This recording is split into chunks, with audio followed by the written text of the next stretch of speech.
Against all odds, fourth down forever, how the Marshall University plane crash inspired me. It's an actually glory story about how the Marshall University's tragic loss of his entire football team, and then my life being the son of a sharecropper, came together.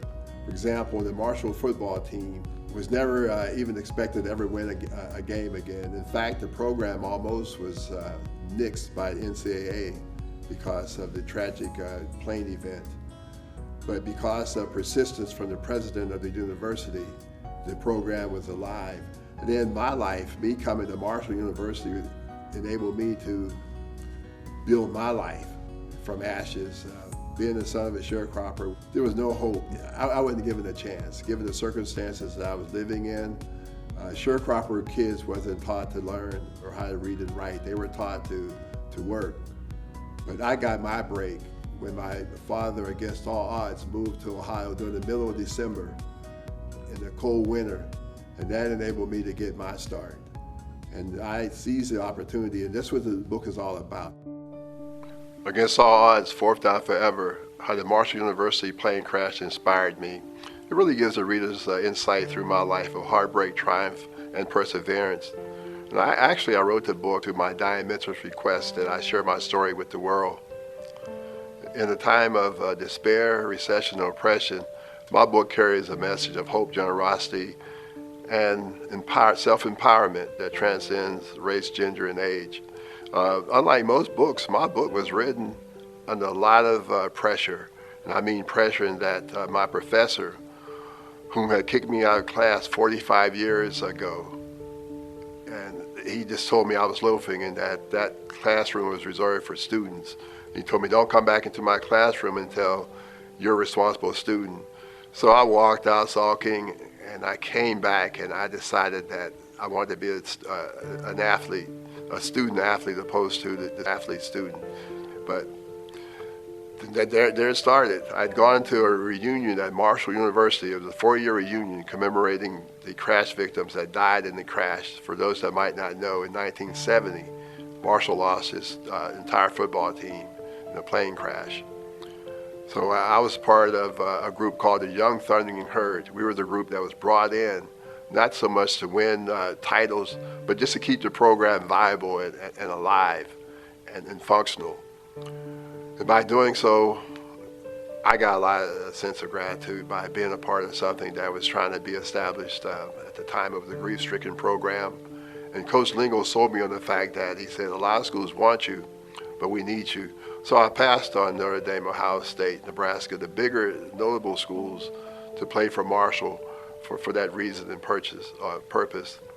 But going back to Dr. Mills, who had kicked me out of class 40 years ago, and when I came back from that reunion, Lockheed Martin, my employer, the community relations department, decided that they wanted to do a story about me. And along with the story, one of the vice presidents of Lockheed had life-size posters of me posted throughout the facilities. And my co-workers saw these posters, and they were intrigued by me and the Marshall story, and they asked for more, and they even asked for a book. I thought about it and said, oh yeah, maybe. So I went and I bounced it off of my professor, Dr. Marvin Mills, and he said, Les, he said, I think you should write the book. He said, that could be your legacy. And I want you to write this book. And he said, you never failed me since I kicked you out of my class 45 years ago. He said that I want you to promise me that you'll write this book. I want you to promise me that you'll write the book before I pass.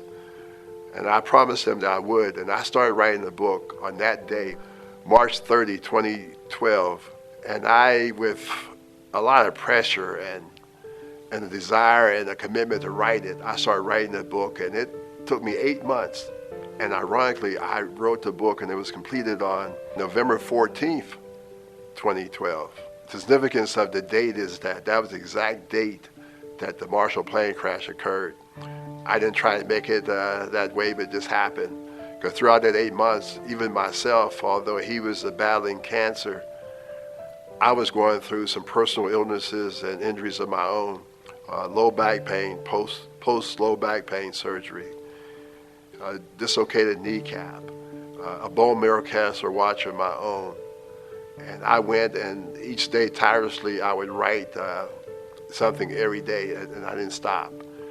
And then the most gratifying moment of my life was when I completed the book on April 13th, 2013. And upon completion of the book, Marshall University asked me to come and do a book signing.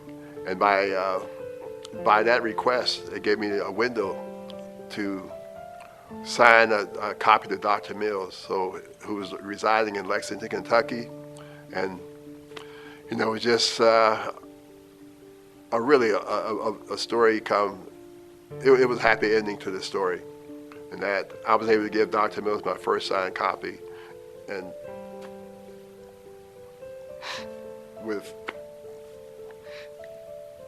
that was the most gratifying thing I've done in my life, because he was still alive and I was able to write the book for him.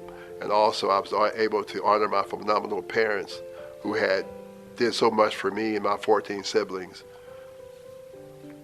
Against All Odds, Fourth Down Forever. You can purchase the book on Amazon.com, Barnes & Nobles, or on my site, author LesterBryanHicks.com. And it's available on paperback and ebook.